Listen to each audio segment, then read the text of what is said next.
ఈ వీడియోలో ఆంధ్ర స్టైల్‌లో సాంబార్ ఎలా చేసుకోవాలో చూపిస్తాను. మా అమ్మ చేసే వంటల్లో one of the favourite recipes నాకిది. ముందుగానే కూరగాయలన్నీ కట్ చేసి పెట్టుకుంటే చాలా ఈజీగా అయిపోతుంది.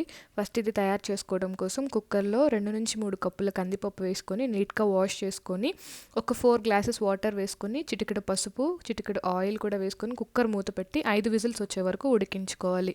ఈలోపు చిన్న ఉసిరికాయ సైజ్ అంత చింతపండు కూడా వాటర్‌లో నానబెట్టుకోవాలి.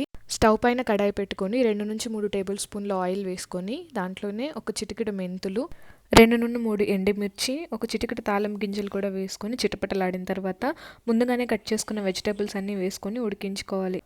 ఒక టేబుల్ స్పూన్ ఉప్పు, అలాగే ఒక రెమ్మ కరివేపాకు కూడా వేసుకొని 70% వెజిటేబుల్స్ అన్నీ ఉడికిపోయిన తర్వాత ఒక టీ స్పూన్ కారం కూడా వేసుకొని బాగా కలుపుకోవాలి.